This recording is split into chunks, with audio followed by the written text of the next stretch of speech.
Boys and girls, Benjamin Bokchoy here with another F122 video. However, this video isn't about F122. Yes, with EA having released teasers in the first trailer for F123, the hype for F123 is gaining steam. And with the release of F123 less than 2 months away, as your friendly neighborhood noob tutor, I figured this would be the best time to help some of the more inexperienced drivers set themselves up for success when F123 launches. So here's a small list of things I do when a new F1 game releases that help me get an upper hand on everyone else. Whether you're league racing, looking to be the next Jarno Opmeer, or just want some help performing better in open lobbies, these tips should be able to help you be a little more prepared for your F123 endeavors. Note, I am not amazing at this sim racing stuff, and as stated, I'm just looking to help some of the newer players. But if you're a long-time F1 player, stick around anyways, you might learn a thing or two. Number 1. Spend the first few days learning the handling model and work on your setups. You'd be surprised at how many inexperienced drivers still use default setups at the end of an F1 game lifecycle. Even huge content creators like Australian Tiamat Marduk spent almost all of, I'm pretty sure it was F1 2019 or F1 2020, using nothing but his golden USA setup for a large number of tracks. Now, Ben has been playing the F1 games for over a decade and has the pace to overcome a lack of a dedicated setup. But if you're watching this, chances are you don't have that pace.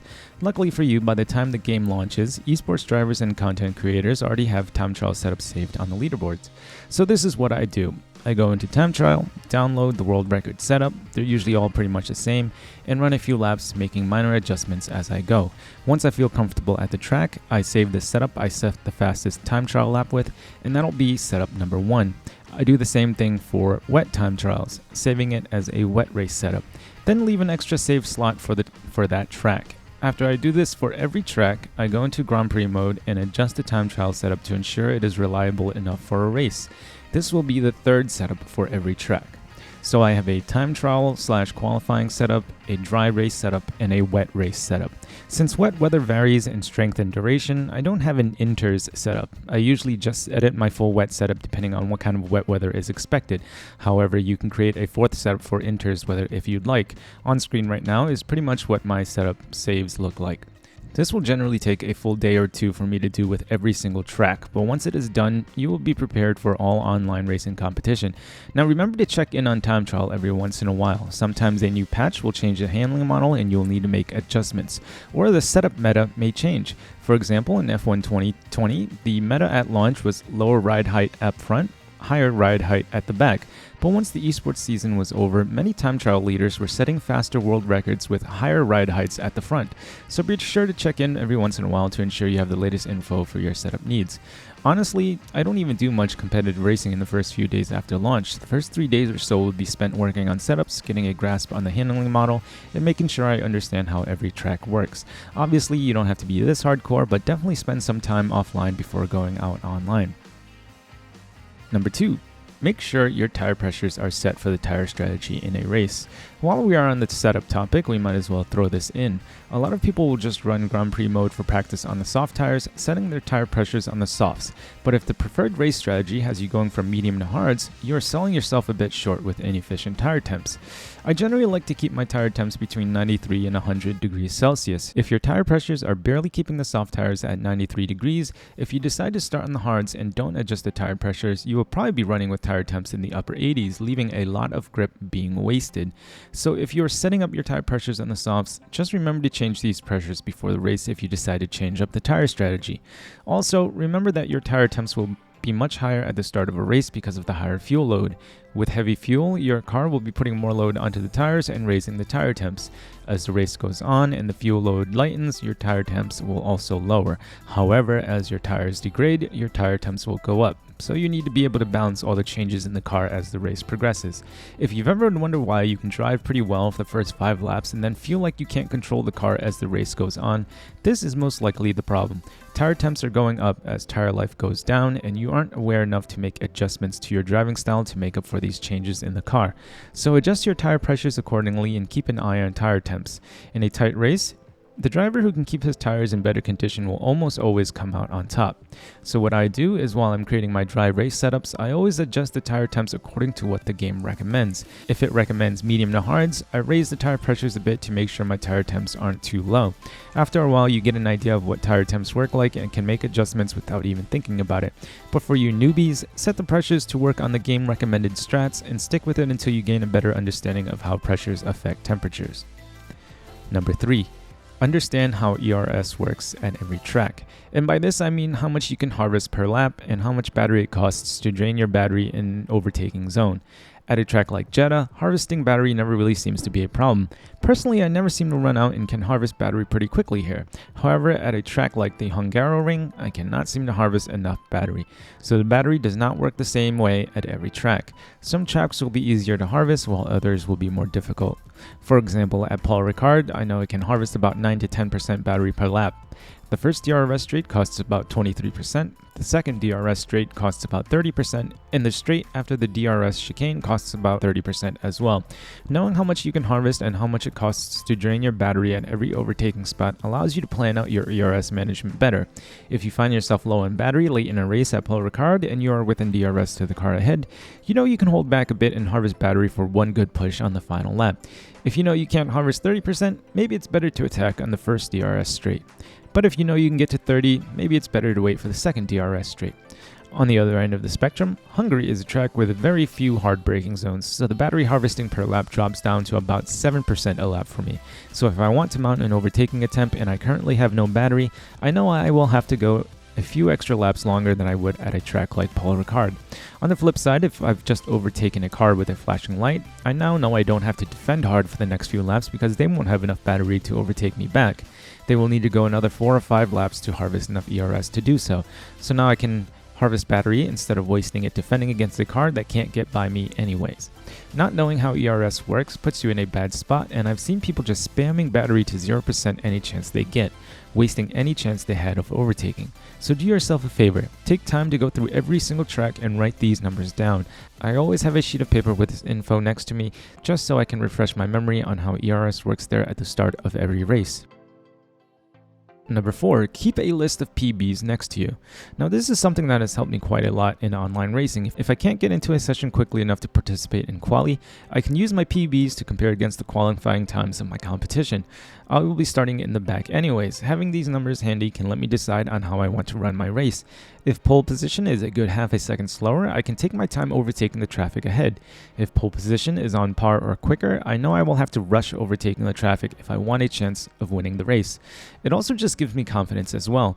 Even if the competition doesn't set representative quality times, just knowing my PB is faster than their current quality times gives me confidence going into a race. Just knowing there is a possibility of winning puts me in a better mental state. Having more information on hand is always better than having no info. Even if you know you can't catch the leader, you can always compare to everyone else ahead and plan out your strategy better. If I know I'm faster than everyone from P19 to P6, then I know I most likely can save my ERS up until I catch up to P6. Then I might have to start using my resources a little more. If you don't know, you might end up wasting all your battery on every single driver, and by the time you catch up to drivers with similar pace, you won't have anything to fight with. So keep a list of PBs nearby and use it to your advantage. Number 5, watch faster drivers and try to mimic them. I'm not saying that watching Jarno Opmeer videos will turn you into Jarno Opmeer overnight, but you may find a thing or two in their driving that might help you out. For instance, in previous iterations of the F1 game, the recommended gear for every corner has always been one lower than what the esports drivers use. For a long time, I would always just hit every corner in the gear the game told me to. After watching esports drivers and some faster content creators, I realized that taking corners one gear higher usually made for faster laps. Now I don't know if this is going to be the same for F123, but you kind of get an idea of what I mean. Not only that, you can even figure out if you are braking and accelerating at the right spots. Now, everyone has their own driving styles, so these spots will vary a bit, but they are usually the same for the most part. Personally, just in F122, I realized that I was braking way too late. It wasn't until I started using RaceNet to compare my laps with esports drivers that I realized that they were all braking much earlier than I was. And since figuring that out, I beat a lot of my PBs by a tenth or two at every track. And if you are still using the racing line assist like I am, you can figure out what parts of the racing line assist are spot on and what parts are not ideal. You can adjust your racing lines to try and match faster drivers to save yourself some lap time. To be the best, you need to mimic the best. So spend some time at game launch watching hot laps on YouTube and try to integrate what they do into your own driving style. Number 6, figure out how the cars feel online. I don't know if it will be the case again in F123, but in the last few releases of the F1 game, the online cars handle a little bit differently from the offline cars, even amongst the equal F1 cars. The FOM car seems to have less engine power and less rear end than the offline equal F1 car. I've always had to lower the wings a bit and make the rear wing closer to the front wing to make sure the FOM car feels stable in a race. So when the game launches, do spend some time racing online in the FOM car to get a grasp on the differences so that you can adjust the setups to stabilize the car some more. Some leagues race with the FOM car while others use the equal F1 cars, so practice with whatever you will be racing in your leagues with. The differences didn't seem to be too great in F122, but I always found myself having to raise the rear wing a bit as the FOM car felt more oversteery than the equal F1 cars. For the most part, just raising the rear wing a click or two seemed to be enough to make the FOM car drivable, but there were a couple of tracks where I had to make more changes. So definitely spend a few hours messing around with the FOM car online to make sure you won't run into any surprises in your first few serious competitions in the car. And number 7, this is something you should be doing all year round, and that is do not over practice. This is the biggest thing I want to push. Continuously practicing and pushing for faster lap times will often see you burning out or instilling bad habits into your driving style. This is a new revelation for me. I released a video about a month ago about how taking time away from the game actually made me faster somehow. After not playing the game seriously for about 3 months, I came back and started setting new personal bests after new personal bests after not having set new PBs since the last handling model change. And that's because I was playing too often and making the same mistakes over and over again, making it a part of my driving style. If you are seriously trying to get into esports or just take your league racing very seriously, be sure to implement breaks into your practice sessions. Whether it be taking a 15-minute break after an hour-long practice session or spending a week away from the game to prevent burnout, take breaks. For me, if I spend hours trying to set a new PB, I find myself pushing too hard, trying to brake later and later, or accelerating earlier and earlier. Then before I know it, I'm braking way too late at every single corner and it becomes a habit. It might explain why I wasn't able to set new PBs for months, and it wasn't until I stepped away for a few months that I was able to break these bad habits and start creating good habits in their place. So there you have it, boys and girls, some keys to success for the launch of F123.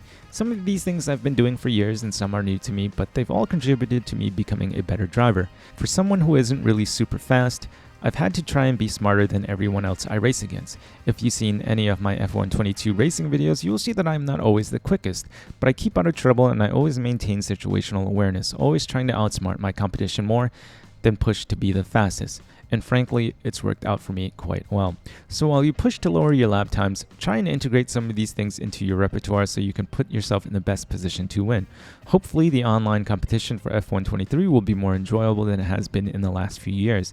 As much as I love winning, I love a competitive race even more. Anyways, that's it for me. If you think I've earned it, feel free to leave a like, comment, or subscribe. Remember to eat your bok choy, and I'll see you in the next one.